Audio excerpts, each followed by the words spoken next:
l'opportunité et le privilège de parler de la part du Seigneur aujourd'hui. Nous voulons bénir toute l'équipe de télévision éco-prophétique, tous ceux-là qui travaillent de pied et de main afin que l'œuvre de Dieu puisse avancer pour les médias.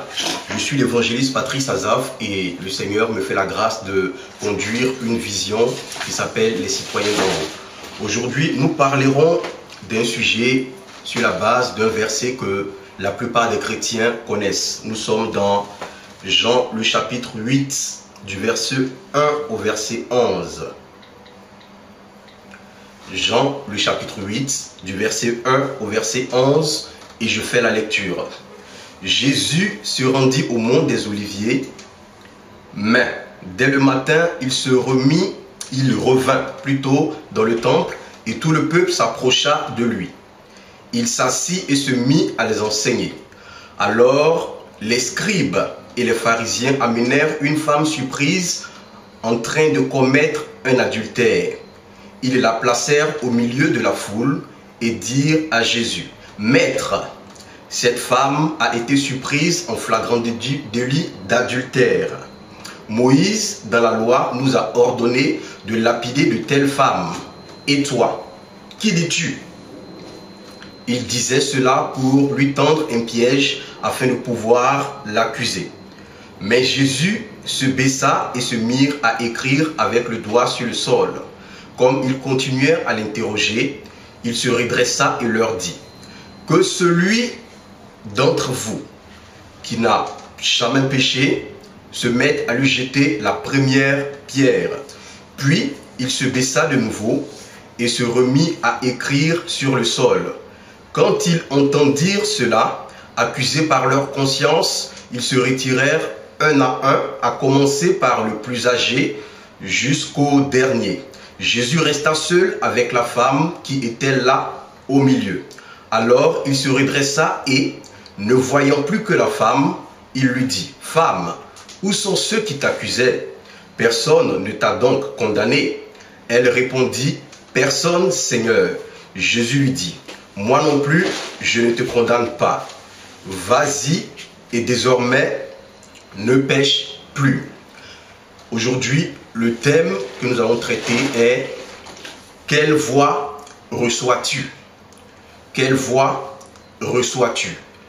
En vérité, la Bible nous dit que Dieu nous a bénis de toutes sortes de bénédictions spirituelles dans les lieux célestes. C'est ce qu'il dit dans Éphésiens le chapitre 1, le verset 3. Et toutes ces bénédictions-là, nous pouvons les acquérir par la foi. C'est par la foi que nous recevons les bénédictions de Dieu. Notre vie est donc déterminée par la foi. Or, la foi, nous dit la Bible dans le livre de Romains, le chapitre 10, au verset 17, elle vient de ce qu'on entend et qui est sorti de la bouche de Dieu.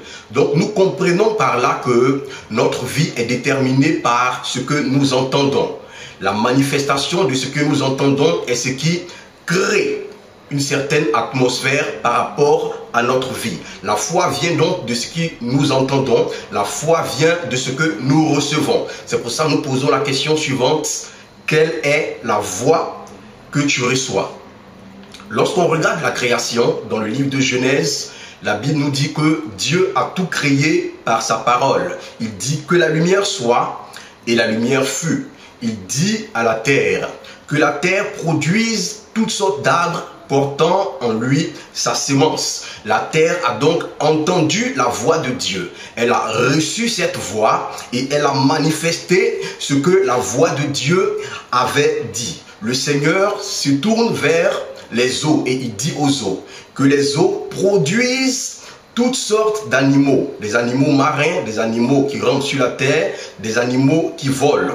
Et les eaux ayant entendu et écouté la voix de Dieu, les eaux ayant reçu la voix de Dieu, aujourd'hui lorsque nous regardons les eaux, ce n'est rien d'autre que la manifestation de la voix de Dieu que les eaux manifestent. Alléluia. Et quand nous continuons, nous nous rendons compte que dans Genèse, le chapitre 3, au verset 8, la voix de Dieu parcourait le jardin. Parce que c'est vrai que Dieu a tout créé par sa parole. Dieu a tout créé par sa voix. Et la voix de Dieu parcourait le jardin d'Éden afin d'instruire Adam. afin de lui donner des orientations, afin de s'assurer que tout ce que Dieu a prévu concernant la vie d'Adam puisse se manifester. Donc nous comprenons dès lors que toute la vie de l'homme, toute la création n'est rien d'autre que la réalisation du retentissement d'une voix, celle de Dieu. Alléluia. Ainsi, le Seigneur vient sur terre après l'erreur d'Adam, après l'erreur de l'être humain. Parce que nous savons que tous les problèmes sont venus parce que Ève a écouté la voix du serpent. En dehors de la voix de Dieu, Ève a reçu une autre voix et c'est par là que tous les problèmes de l'humanité sont arrivés. Que ce soit le suicide, les dépressions, les maladies, la mort, tout est venu par un seul fait. Tout simplement parce que l'homme a négligé la voix de Dieu et a écouté une autre voix qui est celle du diable. Ainsi, Dieu envoie sur terre Jésus. La parole de Dieu, qui est la voix de Dieu, se fait chair. Il prend une forme humaine pour venir habiter parmi les hommes afin de restaurer le lien qui existait entre Dieu et les hommes. La Bible nous dit que Jésus est venu réconcilier l'homme avec son Créateur. Et Jésus, par cette mission, par ce message, partait de lieu en lieu, de village en village, il faisait beaucoup de miracles. Et un jour, le Seigneur se retrouve dans une situation que nous venons de lire dans Jean le chapitre 8, le verset 1 à 11. Lorsque nous observons la scène et que nous analysons bien, on se rend compte qu'il y a 4 catégories de personnes qui sont représentées là. Et ces 4 catégories ne sont rien d'autre que l'incarnation de 4 différentes voix. Alléluia. La première voix ici, la Bible nous parle de la foule. La Bible dit que la foule était là. La foule incarne la voix de la société, la voix sociale, la voix du monde, la voix de vos voisins, la voix de la culture, la voix de la tradition. La deuxième catégorie ici est constituée des scribes et des pharisiens que j'appelle ici la voix de la religion. Parce que la religion aussi a sa voix. La voix du catholicisme, de l'évangélisme, du pentecôtisme, du branhamisme, du bouddhisme, de l'islam. Toutes ces religions-là portent aussi une voix et qui s'adresse à l'être humain. La troisième voix que nous avons ici, la Bible dit que Jésus était présent. Jésus qui est la parole de Dieu, Jésus qui est la voix de Dieu était aussi présent. Et enfin, pour finir, la quatrième voix, la Bible nous dit que la femme adultère était au milieu.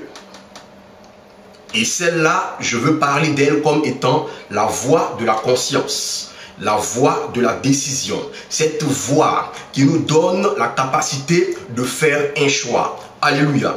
Donc alors que le Seigneur se retrouve dans le temple en train d'enseigner, des gens prennent une femme, c'est vrai, elle a commis un péché quelque part et elle a été prise sur le fait. On l'envoie au milieu du temple afin de la juger. C'est-à-dire que la femme s'est retrouvée dans une situation d'erreur. Elle s'est trouvée dans une position un peu bizarre entre griffes.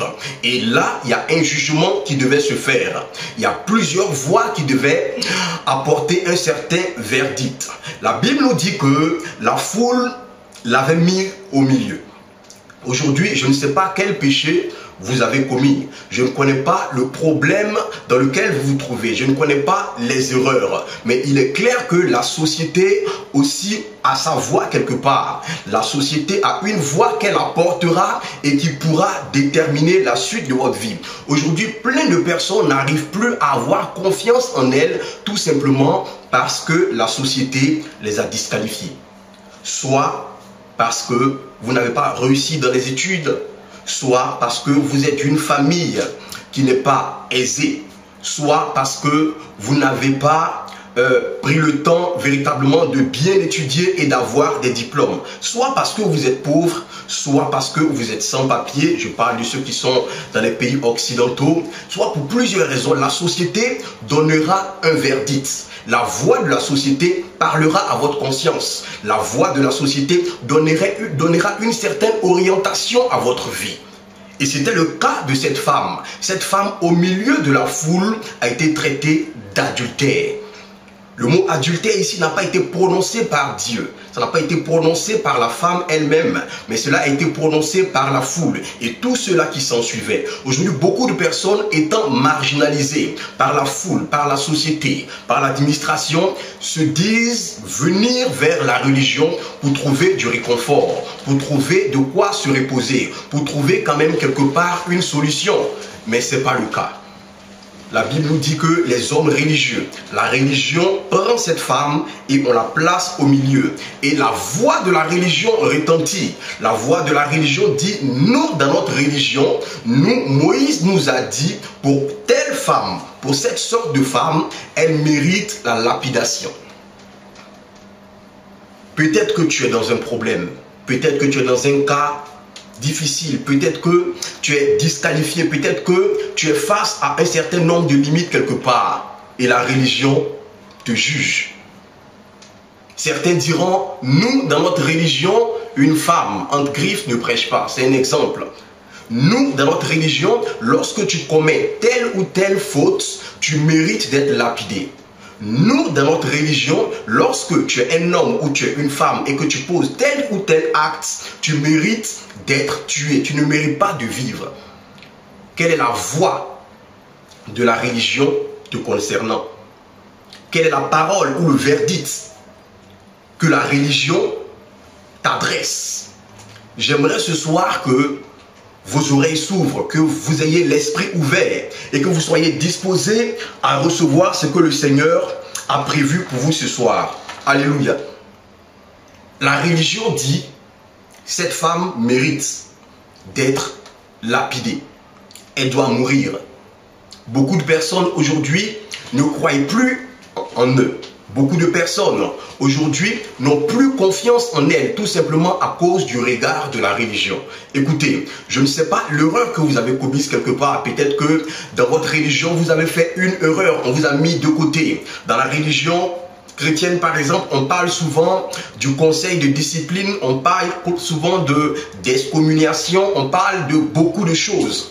Je ne sais pas ce que la religion vous adresse comme message. Je ne sais pas la voix que la religion vous communique. Mais ce que je veux vous dire, c'est qu'en dehors de la communauté, en dehors de la religion, en dehors de la société, il y a d'autres voix qui sont là. Il y a d'autres voix qui peuvent parler. Il y a d'autres voix qui pourront parler, mais en votre faveur. La Bible nous dit, quand nous lisons le verset 5, que la foule qui représente la société et les pharisiens et les scribes qui représentent la religion ont donné leur verdict. Ils ont fait retentir leur voix. Mais ils ont posé une question au Seigneur. Ils sont venus dire au Seigneur, mais toi, que dis-tu? Mais toi, quel est ton jugement? Mais toi, quel est le regard que tu as sur cette femme? Écoutez, les hommes pourront parler. Les religions pourront parler. La société pourra parler. Les cultures ou les traditions pourront parler. Mais ne prenez jamais de décision avant d'avoir entendu la voix de Dieu concernant votre cas. Ne prenez jamais une décision, quelle que soit la décision que vous voulez prendre, prenez le temps d'attendre afin de savoir quel est le regard de Dieu concernant votre situation. Quelle est la pensée de Dieu concernant votre vie? Qu'est-ce que Dieu pense de la situation dans laquelle vous êtes? Ils disent, toi Seigneur, que dis-tu? Toi Seigneur, quel est le regard que tu as sur ce sujet? Toi Seigneur, quelle est la parole que tu as à apporter? Quel est le verdict que tu dois apporter sur cette femme? La Bible nous dit que le Seigneur Jésus, au verset 6, il prend la parole. Dans Jean 8, le verset 6, le Seigneur prend la parole et il dit que celui d'entre vous qui est sans péché se mette à lui jeter la première pierre. Que celui d'entre vous qui n'a jamais péché lui lance la première pierre. Ainsi, la voix de Dieu a aussi retenti. La voix de Dieu a parlé. Mais lorsque la voix de Dieu parle, la voix de Dieu s'adresse à tous les êtres humains, tous ceux-là qui étaient réunis là, que ce soit la foule, les pharisiens, les sadducéens, que ce soit la femme elle-même, le Seigneur leur adresse sa voix en disant: la première personne qui pense être sans péché est celui-là qui sera qualifié ou méritera de lapider son frère. Et la Bible nous dit, quand nous lisons la suite, que eux tous ont commencé à jeter leurs pierres. Ils ont commencé à abandonner leurs pierres et ils ont commencé à s'éloigner tout simplement parce qu'ils étaient accusés par la conscience. Donc après la voix de Dieu, il y a la conscience aussi qui a commencé à parler, qui est la quatrième voix si vous avez suivi l'introduction. La voix de la conscience a commencé à retentir. Et ici, en entendant la voix de leur conscience, beaucoup de personnes ont commencé à s'éloigner de Dieu. Écoutez, non seulement la société condamne, la société juge, et d'autres sont jugés par la religion, mais plusieurs se culpabilisent eux-mêmes. Plusieurs aujourd'hui s'éloignent de Dieu, n'arrivent pas à manifester ou à expérimenter la gloire de Dieu, tout simplement parce que la voix de leur conscience leur donne un message en leur défaveur. Leur conscience les accuse. C'est vrai que lorsque le Seigneur Jésus parle, il leur dit que celui qui n'a point péché, c'est-à-dire Dieu voulait que chacun fasse son mea culpa. Le Seigneur Jésus voulait que chacun puisse analyser sa propre vie. Que chacun puisse avoir un regard critique sur sa façon de marcher, sa façon d'agir, sur toutes les actions qu'on puisse poser. Et lorsque ces personnes ont eu ce regard, la voix de leur conscience les a accusés, ils ont laissé tomber leurs pierres, ils se sont éloignés de Dieu.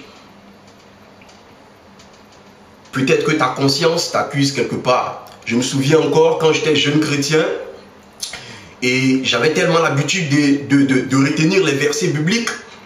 Et à chaque fois que je tombais dans le péché, il y a un verset que le diable prenait pour m'accuser, qu'il relevait dans ma conscience. Et ce verset-là se trouve dans Ésaïe, je crois. Il dit: la prière d'un pécheur est une fumée. C'est comme de la fumée dans les narines du Seigneur. Et donc, ma conscience m'accusait. La voix de ma conscience m'accusait, ce qui faisait que je ne voulais même plus partir à l'église, je ne pouvais pas prier, je m'éloignais de Dieu. Peut-être que c'est votre cas aujourd'hui. Peut-être que la voix de votre conscience vous pousse à vous éloigner de Dieu. Peut-être que la voix de votre conscience vous fait croire que Dieu ne peut pas vous accepter. Peut-être que la voix de votre conscience vous dit que vous ne méritez pas d'être appelé enfant de Dieu. Écoutez, le fait d'appartenir à Dieu n'a rien de mérite, c'est par la grâce de Dieu. C'est une grâce que le Seigneur vous accorde. Ce soir, c'est vrai que la conscience peut vous parler. Dieu n'est pas venu pour approuver le péché. Dieu n'applaudit pas le péché. Dieu n'encourage pas le péché. Mais Dieu ne veut pas non plus que ton péché, par la voix de ta conscience, t'éloigne de lui. Ainsi, la Bible nous dit que eux tous, accusés par la voix de leur conscience, ont commencé à s'éloigner de Jésus. Mais lorsqu'on lit les versets qui suivent, la Bible nous dit au verset 10 que le Seigneur relève la tête et il pose la question à la femme. Il dit: personne ne t'a donc condamné. Il dit: mais où sont passés tes accusateurs? La femme prend la parole et elle répond. La voix de la conscience de la femme, la voix qui retentit du cœur de la femme, sort de sa bouche et elle dit au Seigneur: en vérité, personne ne m'a condamné. C'est-à-dire la femme en face de la personne de Dieu, en face de la compassion, de l'amour et de la miséricorde de Dieu, elle a réalisé que Dieu véritablement avait un autre regard la concernant. Il avait une autre voix la concernant. Il avait une autre image la concernant. Ainsi elle répond et elle dit: personne ne m'a condamné. C'est-à-dire, ni le monde, la condamnation du monde ne m'a pas atteint. La condamnation de la foule, de la religion ne m'a pas atteint. Moi-même, ma conscience que j'avais dans le péché, cette voix de la conscience n'a pas pu me condamner. Donc, personne ne m'a condamné. Ainsi, Jésus, prenant la parole, va lui dire: plus que personne ne te condamne, va, mais ne pêche plus. Il dit: va, mais ne pêche plus. Alléluia. Donc le Seigneur a d'abord poussé la femme à voir son état de péché. Il a d'abord poussé la femme à entrer dans une position de repentance, parce que on ne peut pas se repentir tant que nos yeux ne sont pas ouverts sur l'état de notre péché. La voix de la foule, la voix de la société condamnait la femme. La voix de la religion condamnait la femme à être lapidée. La voix de la conscience pouvait aussi la condamner. Mais le Seigneur, prenant la parole, dit: moi non plus, je ne te condamne pas. Puisque toi-même, tu n'étais pas condamné et que tu penses, tu crois dans ton cœur qu'aucune condamnation ne doit t'être affligée, moi non plus, je ne te condamne pas. Écoutez, comme je le disais tout à l'heure, la vie de l'homme est matérialisée par rapport à ce qu'il entend, par rapport à la voix qu'il reçoit. La Bible nous dit dans le livre de Luc, le chapitre 8, qu'il y avait une femme qui avait la perte de sang. Et elle avait aussi été condamnée parce que, comme tout être humain, nous sommes face à ces différentes voix. La voix de la société disait qu'elle était une femme, c'est-à-dire un être de sexe faible, donc elle ne pouvait pas percer. La religion de son temps disait que elle devait être lapidée si jamais elle était en contact avec quelqu'un, parce que Lévitique, le chapitre 15 nous dit qu'une femme impure devait être éloignée. Donc non seulement la foule, qui est la société, disait qu'elle était une femme, donc disqualifiée, et sa religion aussi disait qu'elle était impure. Mais la Bible nous dit qu'elle a entendu la voix du Seigneur. Elle a entendu la voix de Dieu et il y a une voix qui a retenti en elle. Elle s'est dit en elle-même: si seulement je peux le toucher, je serai guérir. Je vais aller vers la fin pour dire que c'est vrai qu'il y a beaucoup de voix que vous pouvez entendre concernant votre vie. Vous pouvez entendre beaucoup de voix. Mais la voix de votre décision, la décision que vous devez prendre doit être basée sur la voix de Dieu. Elle doit être basée sur ce que Dieu vous dira. La Bible dit que la foi vient de ce qu'on entend, mais pas de ce qu'on entend de n'importe qui. La foi vient de ce qu'on entend, mais qui sort de la bouche de Dieu. Pas de la bouche de n'importe qui. Parce qu'en vérité, n'importe qui peut utiliser des versets bibliques. N'importe qui peut prendre la parole de Dieu et venir vous parler. N'importe qui peut prendre des écrits, des choses qui sont bel et bien écrites dans la Bible et venir vous parler. Mais votre foi ne doit pas être basée sur tout ce que vous entendez. Votre foi doit être basée sur ce que vous entendez, mais précisément ce qui vient de la bouche de Christ. Parce que le Seigneur lui-même, lorsqu'il était en jeûne, la Bible nous dit que le diable est venu. Mais le diable est venu avec la parole de Dieu. Il n'est pas venu avec une autre parole. Il n'est pas venu avec des fables. Il est venu avec la parole de Dieu. Mais le Seigneur a reconnu que bien qu'étant la parole de Dieu, la voix qui parlait n'était pas celle de Dieu. Écoutez, en tant que brebis du Seigneur, sachez que vous devez exercer vos oreilles, exercer votre esprit, histoire de reconnaître la voix de Dieu dans tout ce qui se dit.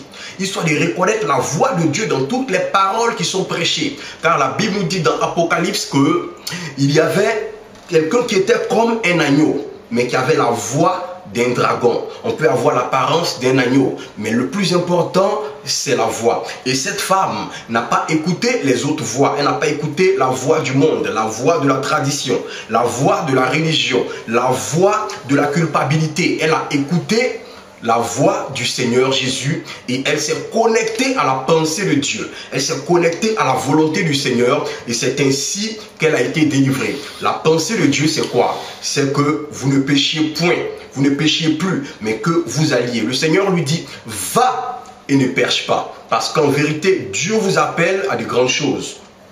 Dieu vous appelle à réaliser sur terre ses projets à lui. Il dit, il a préparé de bonnes œuvres afin que vous puissiez les pratiquer. Donc Dieu s'attend à ce que vous perciez. Dieu s'attend à ce que vous ayez du succès. Dieu s'attend à ce que vous puissiez accomplir vos projets. Lui-même a de grands projets pour vous. Il dit, les projets que j'ai pour vous sont des projets de paix et non de malheur. Le malheur n'est pas dans le plan de Dieu. La malédiction n'est pas dans le plan de Dieu. Il a de bons projets pour vous et ces projets-là sont faits afin que vous puissiez avoir de l'espérance et avoir aussi un avenir. En vérité, ce soir, je voudrais que chacun apprenne à reconnaître la voix de Dieu. Que chacun apprenne à obéir à la voix de Dieu. Que chacun apprenne à permettre au Saint-Esprit d'accomplir son œuvre dans sa vie. C'est sur ces paroles que je vais terminer. J'espère que chacun de vous a quand même reçu une parole. Et je prie le Seigneur que chaque parole que vous avez reçue entre vraiment dans vos cœurs. Que cela pousse des racines, grandisse afin de produire des fruits à la gloire du Seigneur. Je bénis le Seigneur pour la télévision éco-prophétique. Que le Seigneur bénisse encore cette télévision, que Dieu touche des cœurs afin d'amener du matériel et d'élargir l'espace des émissions de cette télévision. Merci, que le Seigneur vous bénisse. Au revoir.